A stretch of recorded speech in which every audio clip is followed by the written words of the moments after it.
ओम नमः शिवाय। नमस्ते। शुक्र का राशि परिवर्तन होने जा रहा है 23 अक्टूबर 2020 को मॉर्निंग में। ये 8:30-9 बजे के करीब सिंह राशि से निकल करके कन्या में जाएंगे, जो कि इनके मित्र की राशि है। और यहाँ पर शुक्र की स्थिति काफ़ी कमज़ोर मानी जाती है, नीच की स्थिति में माने जाते हैं। तो किस तरीके से अपना परिणाम दे सकते हैं सभी लग्नों राशियों के लिए, उसी के बारे में आप लोगों से बात करना चाह रही थी। उसके पहले मैं आपको बता दूं कि पंचांग की जो स्थिति रहेगी 23 अक्टूबर को, राशि मकर होगी, तिथि शुक्ल पक्ष की अष्टमी रहेगी, नक्षत्र उत्तराषाढ़ का दूसरा चरण रहेगा, योग धृति है और करण वृष्टि है। ये पंचांग की स्थिति है। और शुक्र यहाँ पर 23 अक्टूबर से लेकर के 16 नवंबर 2020 तक रहेंगे। और साथ ही साथ ये जिन नक्षत्रों से होकर के गुजरेंगे, तो जो इनका पहला नक्षत्र रहेगा कन्या राशि में, वो उत्तर फाल्गुनी के 3 चरणों से होकर के निकलेंगे, फिर हस्त के 4 चरण रहेंगे और चित्रा के 2 चरणों से होकर निकलेंगे। तो यहाँ पर ये सूर्य, चंद्रमा और मंगल जो आपके हॉरोस्कोप में जहाँ पे भी होंगे, जिन राशियों के स्वामी होकर के जहाँ पे प्लेस्ड होंगे, उन भावों का भी परिणाम देंगे। इसी के साथ ही मैं आपको एक चीज़ और बताना चाहूँगी कि जो शुक्र ग्रह है, सबसे पहले आप ये समझिए कि शुक्र प्लेनेट क्या है और कन्या राशि क्या है। शुक्र देखिए बहुत ही सॉफ्ट प्लेनेट है, बहुत डेलिकेट प्लेनेट है। ये रिलेशनशिप को दिखाते हैं, संबंधों को, इमोशंस को, भौतिक संपन्नता को देते हैं। जितनी भी महंगी चीज़ें होती हैं, जो लग्जरियस लाइफ स्टाइल होती है, बहुत अच्छा रहन सहन होता है, इन चीज़ों को देने वाला जो ग्रह है वो शुक्र है। और जितनी भी महंगी चीज़ें होती हैं, चाहे वो गजेट्स हों या बहुत अच्छी कार हो, कहने का मतलब ये है कि जो भी चीज़ें समृद्धि को दिखाएं, वो सारा कुछ जो है शुक्र है। और कन्या राशि क्या है, ये बुध की मूल त्रिकोण राशि है। और मूल त्रिकोण राशि होने के साथ साथ जो कि बुध ग्रह बुद्धि का कारक होता है, तो वहाँ का जो पूरा वातावरण है और वो जो साइन है, अर्धी साइन है, पृथ्वी तत्व वहाँ पे बहुत ज़्यादा प्रभावी है, मजबूत है। तो जहाँ पे मेहनत का काम है, जहाँ पे बुद्धि का काम है, जिस जगह पे बौद्धिक क्षमता को प्रयोग में लाने वाली जगह है, जो स्थान है, जहाँ पे अपने कार्य के लिए एक उद्देश्य है, एक डेडिकेशन है, जहाँ पे अपना टारगेट डिसाइड किया हुआ है, वो राशि कन्या राशि होती है। और दूसरा क्या है कि वो पृथ्वी तत्व की राशि है, तो अचीवमेंट्स को दिखाती है। अर्थ त्रिकोण है, तो सक्सेस से, संपन्नता से, धन प्राप्ति को दिखाती है। और शुक्र प्लेनेट का जो संबंध है, वो बहुत ज़्यादा मेहनत करना, बहुत प्रयास करना, बहुत हार्डवर्क करना, ये सारी चीज़ें जो है वो शुक्र ग्रह में नहीं हैं, उनके स्वभाव में ये चीज़ें नहीं शामिल हैं। इसीलिए शुक्र जो है कन्या राशि में आकर के कमजोर स्थिति में पाते हैं। क्योंकि कोई भी प्लेनेट जो होता है वो क्यों किसी एक पर्टिकुलर राशि में जाकर के बहुत मजबूत हो जाता है और किसी राशि में आकर के वो कमजोर हो जाता है, उसके पीछे यही वजह होती है कि जो ग्रह का स्वभाव है और जो उस राशि का स्वभाव है, अगर उन दोनों में नहीं ट्यूनिंग बनती है, उन दोनों में नहीं अच्छी कॉम्पेटिबिलिटी है, तो उस स्थान पे वो प्लेनेट वीक हो जाता है। लेकिन चूंकि ये शुक्र हैं और एक शुभ ग्रह हैं, तो ये कितने भी नीच हों, कहीं ना कहीं इनका जो स्वभाव है, जो इनका गुण है, वो शुभता वाला ही रहता है। ये जरूर हो सकता है कि जब कमजोर स्थिति में होंगे तो परिणाम देने में उतने सक्षम नहीं होंगे, तो इसका क्या प्रभाव हो सकता है सभी के ऊपर। तो सबसे पहले मैं आप लोगों के लिए, मेष वालों के लिए बताना चाहूंगी। देखिए, जो मेष लगन और राशि वाले लोग हैं, आपके लिए जो ये ट्रांजिट हो रहा है, ये 6वें भाव में हो रहा है। 6वें भाव में आपके कन्या राशि आती है और शुक्र आपके 2nd हाउस के लॉर्ड और 7th हाउस के लॉर्ड होकर के 6वें भाव में गोचर करेंगे। तो 6वां भाव जो है रोग ऋण शत्रु का है, कंपटीशन का है। यहाँ पे जब शुक्र आएंगे तो ये चूंकि धन भाव के स्वामी है, तो ये आपके धन वृद्धि करने का काम करेंगे। कहीं ना कहीं आपके फाइनेंस से रिलेटेड जो चीज़ें हैं वो आपके लिए सपोर्ट देने का काम करेंगी, वो आपके लिए काफ़ी मजबूती दिखाएंगी। और जीवन साथी के भाव का स्वामी होकर के जब शुक्र 6ठे भाव में आएंगे, अपने द्वादश भाव में, तो आपका लाइफ पार्टनर, बिजनेस पार्टनर, इनसे संबंधित जो चीज़ें हैं उसमें कहीं ना कहीं एक नेगेटिव परिणाम, या ये कह सकते हैं उनके साथ जो संबंध आपका होगा उसमें कहीं ना कहीं आपको थोड़ा सा ध्यान देके चलने की आवश्यकता होगी। क्योंकि अभी आपके जो लग्नेश है वो भी आपके वक्री स्थिति में द्वादश भाव में है, तो वहां से वो सप्तम दृष्टि से आपके सप्तमेश को देखेंगे। तो ये आपका जो लाइफ पार्टनर हो, बिजनेस पार्टनर है, उन लोगों के साथ में जो संबंध है उसको कहीं बिगाड़ने का काम कर सकते हैं। तो विशेष रूप से आपको इस चीज़ का ध्यान रखना चाहिए। इसी के साथ साथ जो ये शुक्र 6ठे भाव में आ रहे हैं, तो इनका एक तरीके का राशि परिवर्तन भी है। 6ठे के जो लॉर्ड बुध है वो आपके 7th में है और 7th के स्वामी शुक्र जो है आपके छठे स्थान में है। तो सप्तम और छठे का जो राशि परिवर्तन होता है ये एक तरीके से ठीक है, बहुत अच्छा तो नहीं कहा जा सकता है इसको, क्योंकि सातवां भाव से जो है वो व्यापार का है, बुद्धि का है और आपके लाइफ पार्टनर का है, डेली जो आपका ट्रांजेक्शन है उसका है। और छठा भाव जो होता है वो आपके कंपटीशन का है, रोग ऋण शत्रु का है। तो इनका जो आपस में एक्सचेंज है राशियों के थ्रू वो भी बहुत ज़्यादा कंफर्टेबल नहीं है। या आप इसको उस तरीके से भी कह सकते हैं कि जो आपके छठवें भाव का मालिक है बुध, वो भी अभी वक्री स्थिति में जाके आपके लाइफ पार्टनर वाले भाव में बैठे हुए हैं, बिजनेस पार्टनर वाले में। तो आपको विशेष रूप से अपने लाइफ पार्टनर, बिजनेस पार्टनर के साथ में संबंधों का विशेष रूप से ध्यान रखना चाहिए। और ये जो गोचर है आपके लिए धन प्राप्ति की दृष्टि से बहुत ही अच्छा परिणाम दे सकता है। साथ ही साथ जहाँ पे आपके सूर्य, चंद्रमा और मंगल जिन भावों के स्वामी होकर के बैठे होंगे, जिस जगह पे बैठे होंगे और जिन भावों के स्वामी होकर के बैठे होंगे, तो इस टाइम पीरियड में आपको उन भावों से संबंधित परिणाम भी देखने को मिल सकता है।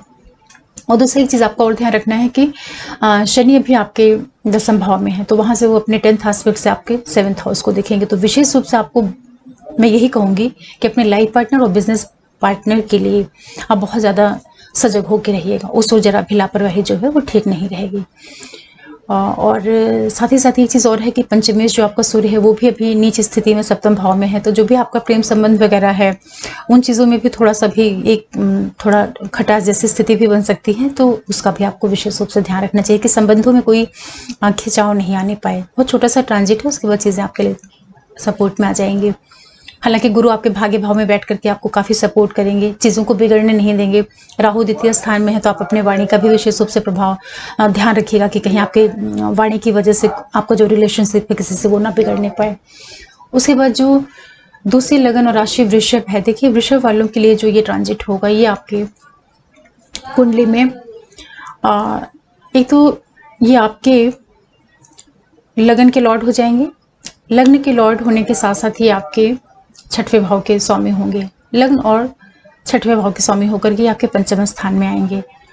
और यहाँ पे क्या कर सकते हैं, जो कि लग्नेश आपका नीच की स्थिति में आ रहा है और 5वें भाव में आ रहा है, तो आपको आपकी जो बुद्धि है, आपका जो डिसीजन लेने का तरीका है उसमें कहीं ना कहीं न्यूनता लाने का काम कर सकते हैं। तो उस ओर से आपको विशेष रूप से सावधानी रखनी चाहिए। और दूसरा आपके लिए क्या रहेगा कि इनका जो छठा आपका भाव रहेगा वहाँ पे बुध के साथ में इनका एक्सचेंज हो रहा है। तो आपके संतान पक्ष वगैरह से संबंधित जो चीज़ें रहेंगी वहाँ पे आपको थोड़ा सा ध्यान देने की आवश्यकता रहेगी। विशेष रूप से आपको स्वयं के लिए, आपको अपने स्वयं के जितने भी आपके प्रयास हैं इन चीज़ों के लिए आपको विशेष रूप से ध्यान देना चाहिए कि उसमें कहीं कमी ना होने पाए। क्योंकि लग्नेश जब कमजोर स्थिति में 5वें भाव में आएंगे तो ये आपका जो डिसीजन लेने का तरीका है, जो आपको आपकी बुद्धि है उसमें कोई ना कोई कमजोरी आ जाएगी। तो इसका आपको विशेष रूप से ध्यान रखना चाहिए। अपनी संतान से संबंधित जो चीज़ें हैं उनके लिए भी आपको विशेष रूप से ध्यान रखना चाहिए, क्योंकि संतान पक्ष जो आपका है वो कहीं ना कहीं उससे संबंधित जो चीज़ें हैं उसमें भी थोड़ी बहुत न्यूनता आ सकती है। और एक चीज़ और आपके लिए रहेगा कि गुरु जो है आपके इस समय पे अष्टम भाव में रहेंगे। तो गुरु आपके अष्टम भाव में हो करके आपके चतुर्थ भाव को देखेंगे, तो आपका जो घर से संबंधित चीज़ें हैं उसमें कहीं ना कहीं ये संभालने का काम करेंगे। जो दिक्कतें हैं उनको ये कंट्रोल करने का काम कर सकते हैं। तो इस तरीके से जो वृषभ लगन और राशि के लोग हैं आपके लिए ये विशेष रूप से सावधानी रखने वाली चीज़ें हैं कि कोई भी मेजर अभी आप निर्णय नहीं लीजिएगा। और स्पेशली ऐसे डिसीजन जो कि मैरिज को लेकर के हों या प्रेम संबंधों को लेके हों, उसका आपको विशेष रूप से ध्यान रखना है, क्योंकि शुक्र आपके कमजोर स्थिति में आपके 5वें भाव में आ रहे हैं। इसके बाद जो तीसरी लगन और राशि मिथुन रहेगी, मिथुन वालों के लिए देखिए जो ये ट्रांजिट होगा यहाँ पे मिथुन के लिए ये आपके द्वितीय भाव के स्वामी होकर के और आपके 5वें भाव के स्वामी होकर के आपके चौथे भाव में आ रहे हैं। तो जब यहाँ पे ये आएंगे शुक्र, तो किस तरीके का परिणाम दिखा सकते हैं। जो आपका 12वां भाव है वो इन्वेस्टमेंट का है, वो आपके फॉरेन से रिलेशन को दिखाता है, आपके हॉस्पिटलाइजेशन को दिखाता है। इन चीज़ों को लेकर के शुक्र आपके चौथे भाव में बैठ रहे हैं। तो कहीं ना कहीं जो इन्वेस्टमेंट है, कोई बाहर की चीज़ें हैं, उनसे संबंधित जो इन्फ्लुएंस है वो आपके सुख भाव में, घर के भाव में देखने को मिल सकता है।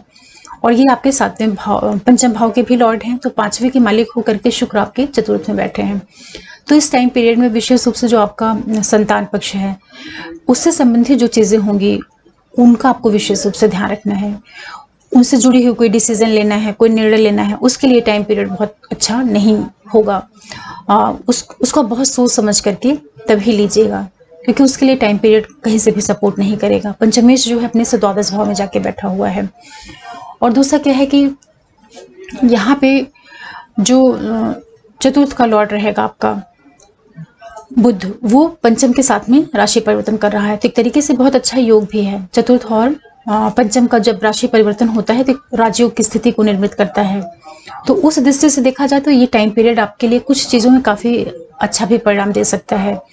जैसे कि किसी तरह का अगर आपको प्रॉपर्टी से संबंधित कोई प्लानिंग करनी है, कुछ निवेश करना है, उसके लिए ये समय थोड़ा आपके लिए सपोर्ट कर सकता है, क्योंकि आपका जो चतुर्थेश है वो जो है हालांकि वक्र स्थिति में जाकर के पंचम में बैठा है, लेकिन फिर भी ये एक अच्छा योग दिखाता है। और एक चीज़ और भी हो सकती है इस टाइम पीरियड में कि किसी भी तरह का जो कंपटीशन वगैरह अगर आपने दे रखा है तो उसमें हो सकता है कि आपके लिए कुछ सकारात्मक परिणाम देखने को इस पीरियड में मिल सकता है। जो मिथुन लगन और राशि वाले लोग हैं उनके लिए ये अच्छा रिजल्ट दे सकता है। इसके साथ में जो चौथी लगन और राशि रहेगी कर्क वालों के लिए देखिए, जो ये गोचर हो रहा है यहाँ पर शुक्र आपके लिए, एक तो आपका ये एकादश भाव के स्वामी है शुक्र, और ये आपके चौथे भाव के स्वामी है। तो एकादश का मालिक और चौथे भाव का मालिक आपके तृतीय स्थान में आ रहा है। एकादश भाव के जो स्वामी हैं शुक्र, और जो आपका चौथा भाव है वहाँ का मालिक आपके तृतीय भाव में आएगा। तो ये आपके लिए किस तरीके का परिणाम दे सकता है?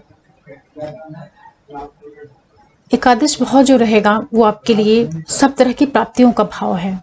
जितनी भी अचीवमेंट्स हैं, जो आपका फ्रेंड सर्कल है, जो हायर अथॉरिटी है, उनसे जुड़ी हुई जो चीज़ें हैं वो आपके लिए पराक्रम के थ्रू आपको कहीं ना कहीं गेंद दिखाने का काम कर सकती हैं। आप इसे ऐसे भी समझ सकते हैं जो कर्क लगन और राशि वाले लोग हैं। तो ओवरऑल जो ये टाइम पीरियड आपके लिए रहेगा कहीं ना कहीं आपके लाइफ में ग्रोथ को भी शो करता है कि अचानक से कोई आपकी इच्छा पूर्ति जो है वो प्रयास के द्वारा हो, बहुत ज़्यादा एफर्ट डाल के, बहुत मेहनत करने के बाद जो है ये चीज़ें आपके लिए सपोर्ट में जाने का काम कर सकती हैं।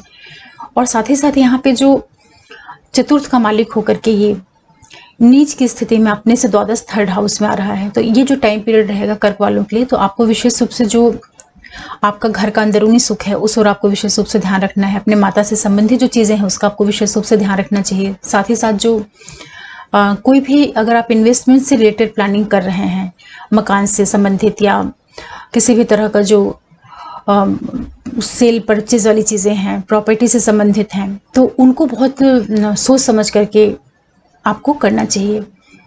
क्योंकि यहाँ पे एक संभावना और भी बन सकती है कर्क लगन और राशि वालों के लिए कि आपका जो जो आपका तृतीय भाव है, पराक्रम का भाव है, वहाँ पे जो उसका लॉर्ड बुध है वो आपके चौथे भाव में है, और चौथे का मालिक जो है वो आपके तृतीय भाव में है, और बुध अभी वक्री स्थिति में है। तो अगर किसी भी तरह का अगर आप इन्वेस्टमेंट वगैरह कर रहे हैं तो उसके लिए आप थोड़ा सा बहुत केयरफुल उसको देख करके, समझ करके तो ही आप उसके लिए आगे बढ़िएगा।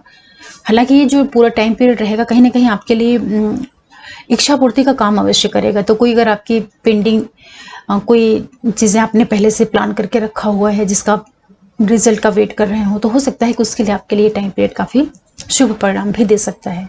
आप इसे इस तरीके से भी दे सकते हैं जो कर्क लगन वाले लोग हैं। उसके बाद जो पांचवी लगन और राशि सिंह वाले हैं, तो सिंह वाले लोगों के लिए देखिए, ये आपके लिए एक तो यहाँ पे शुक्र आपके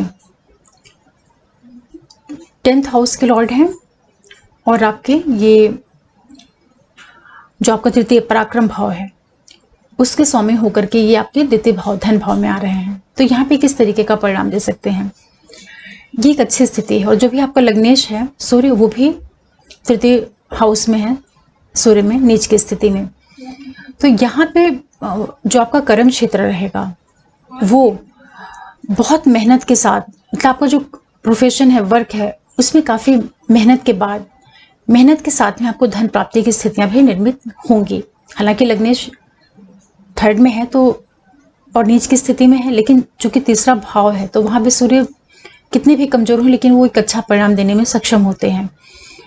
तो आपका जो सप्तमेश है, सॉरी थर्ड हाउस का मालिक शुक्र है, वो धन भाव में जा रहा है। तो प्रयास के द्वारा, बहुत ज्यादा मेहनत के द्वारा, बहुत एफर्ट के द्वारा और बहुत बुद्धि के द्वारा आप जो है धन प्राप्ति आपको हो सकती है। जो सिंह लगन और राशि वाले लोग हैं तो ये टाइम पीरियड आपके लिए धन प्राप्ति करवाने का काम भी कर सकता है।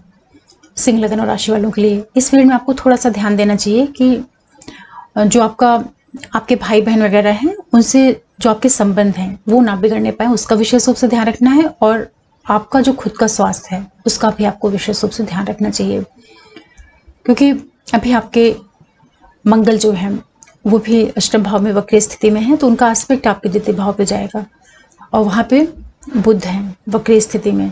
तो ये जो मंगल और बुध का एक योग बनेगा तो ये हो सकता है कि आपकी वाणी में थोड़ा शार्पनेस भी दे सकता है, और ये भी हो सकता है कि वाणी के थ्रू आप अपनी चीज़ों को अचीव कर लें। फिर भी आप अपनी वाणी का ध्यान रखिएगा, अपने स्वास्थ्य का, छोटे भाई बहनों का। लेकिन ये अवश्य है कि आपको धन प्राप्ति की स्थितियाँ इस पीरियड में निर्मित हो सकती हैं, तो सिंह लगन और राशि वालों को इसका फायदा लेना चाहिए। इसके बाद जो छठी लगन और राशि कन्या है, कन्या वालों के लिए देखिए ये जो ट्रांजिट हो रहा है ये आपके लिए, यहाँ पे शुक्र आपके लिए एक तो भाग्य भाव के मालिक होते हैं। भाग्य भाव के मालिक होने के साथ साथ कन्या वालों के लिए नवमेश है और